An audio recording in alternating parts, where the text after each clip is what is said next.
Alright, welcome. This is lesson 3.7. So at the top, write equations of lines in the coordinate plane. So our objective is to graph and write linear equations. So this should be hopefully some of this is a review from algebra. Yes, we are graphing on the coordinate plane again. Okay, so the first thing that we are going to do is right here we're going to write down everything inside this box. So slope, it's been a while, but slope we call m right here, and slope is the rise over run. So rise over run. So slope is also the rate of change. So we're seeing how far something rises and falls over one another. So you're going to write everything, the definition right here. Our symbols, we say slope is rise over 1, or y2 minus y1 over x2 minus x1. And then you're also going to draw the diagram right here. So we see that the slope from one to another is the rise over the run. Okay. Alright, perfect. Let's keep going. Alright, next we're going to talk about forms of linear equations. So make sure you write down everything inside this box right here. And so we have two of them. We should definitely be very familiar with the slope-intercept form. This first one of y equals mx plus b, where m is the slope and b is the y-intercept. So that is called the slope-intercept form because we have a slope and a intercept. It's pretty easy. The next one, maybe some teachers have kind of talked about it, but this is what we call the point-slope-intercept. So you guessed it. We have the slope and we have a point. So we can plug both of those into our point slope intercept in order to form the equation. So you're going to need to know both of these right here. So make sure we have everything that written down. Alright, so let's do a few problems. Alright, so for my first problem, I'm going to write problem number 1. I'm going to write down this right here, which it says a graph and y equals 3x minus 4. And then I'm going to draw a little coordinate plane right here as well. Alright, so when we look at this, we see that this right here, that we are in slope-intercept form, okay? So my slope, remember, was the m right in front of the x. So this right here is my slope. And remember, when I'm thinking about slope, I'm always thinking rise over run. So I always want this to be a fraction. So my slope right here is my rise over run, and I want to put this 3 as a fraction, so we can put this as 3 over 1. So I'm going to go up 3 over 1. Okay, where is my intercept? That is my intercept right there. So where is it crossing the y-axis? At -4. Okay, so when we graph these, we start with where we intercept the y-axis at -4. So I start here and I go down 1, 2, 3, 4, and I draw my point. That is where our line is going to cross the y-axis. So from this point right here, I am going to rise. I'm going to go up 3. So I'm going to go, let's do this in a different color so we can see exactly what's going on. I'm going to go up 1. Ooh, highlighter? Nah, don't like the highlighter. Let's go from that point right there. Let's go orange. And we are going from this point, we're going up 1, 2, 3. But from there, we went up 3. Now we got to go over 1. So I'm going to go over 1 right there. And that's where I'm drawing my point. And then so from this point, I'm also going to go up 3. 1, 2, 3. And then I'm going to go over 1. Over 1 right there, I draw a point. I really only need 2 points, but the more points I have, the easier it gets. As far as when I have a ruler, I would just connect all these points. And let's see if I can do it kind of straight. Nope, didn't work. But I have a straight line that's going through all 3 of these points. And I do arrows because it's extending, because I could keep doing my slope in order to go further, higher up. Or I could go lower and go down 3 over 1 to the left. I could do that as well. Okay. Alright, next one. Alright, here we go. Problem number 2. So we're going to write problem number 2. Alright, so it says what is an equation of the line with the slope 3 and the y-intercept is -5. Alright, so this is super easy. So we know our equation is y equals mx plus b.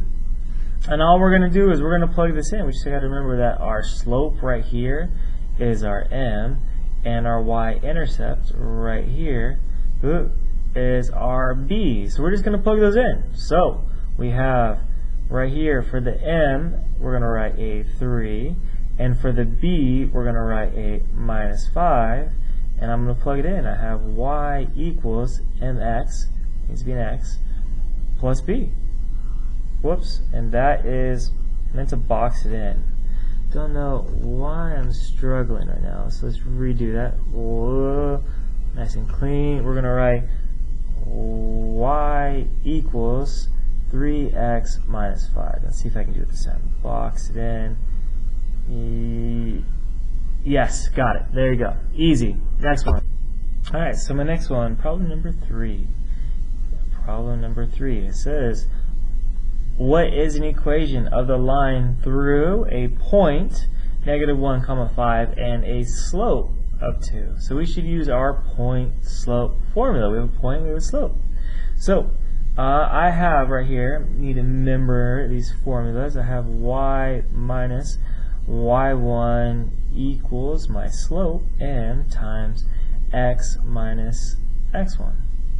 Okay, so I'm given a point right here. This is x1, y1, and I'm given the slope, which is my m. Okay, so all I got to do is plug those in.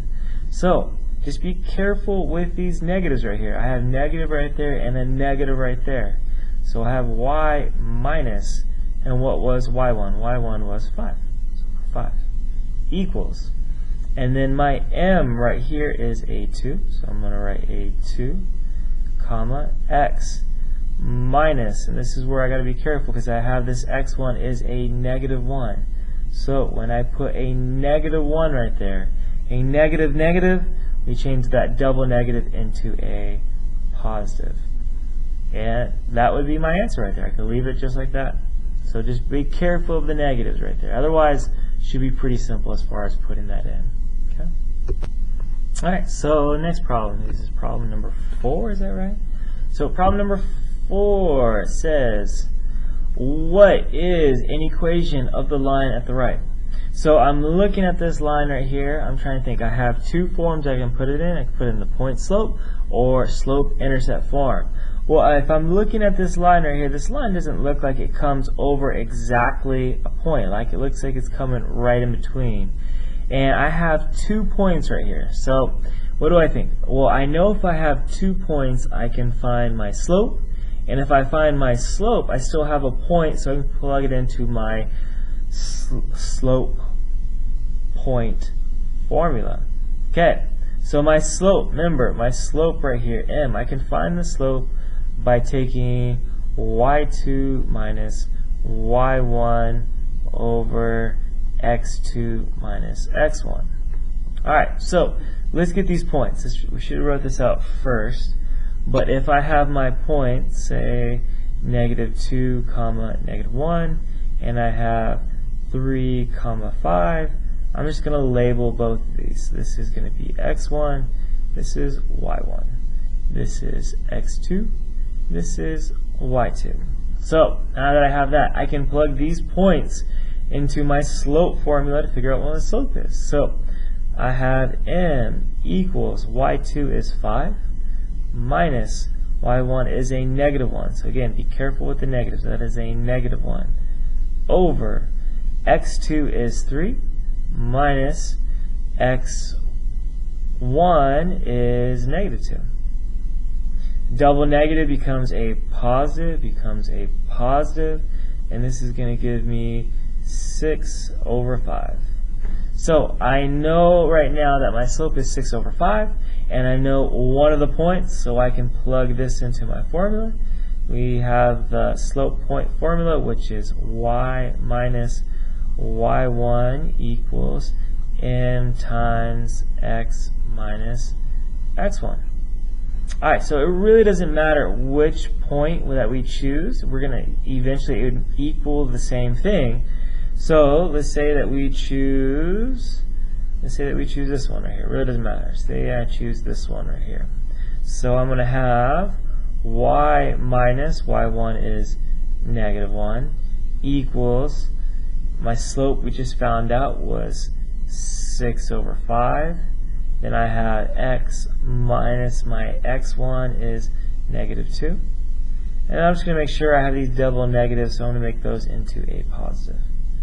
And all it says was write an equation. So we have an equation right there. Perfect. Last one more left. Alright, my last problem, problem number 5, is that right? Number 5. What are the equations?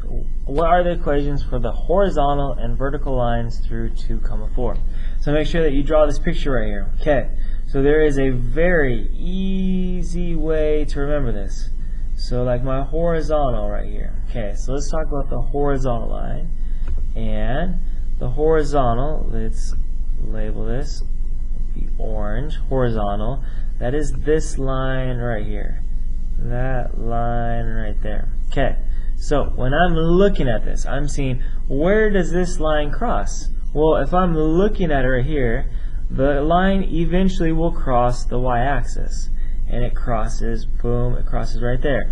Where did it cross on the y-axis? Well, it crossed on the y-axis, and where did it cross at? It crossed at 4. So there's my equation right there. Y equals 4. Because when I'm looking at this right here, what is true about all these points on this one? That they all have 4 for y. That's all in common. So my equation would be y equals 4.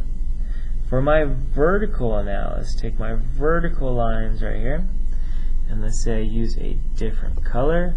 Let's use yellow-green. It's an interesting one. Yellow-green, right there. Vertical. So my vertical line right here. Okay, I think about what axis does it cross? It crosses the, you guessed it, the x-axis. So it crossed it right here at 2. So it crossed my x-axis, and where did it cross it off? It crossed it off at 2. So what does that mean? It means that all my x values for every point on this line, no matter what, is going to be 2. Okay? So just think about, where does the line cross which axis, the y or the x? Oh, it crossed the y, so I have y equals, where did it cross it at? 4, easy, got it. Alright, look at the other one. Where does it cross the axis at? Oh, it crosses the x-axis. Okay, well, where did it cross the x-axis at? 2, okay. So that means that x has to be 2 for each of these. So that's my equation. X equals 2. Pretty easy to remember. Just think about where does it cross, and you guys should have it. Okay? Alright, sounds good. See you guys.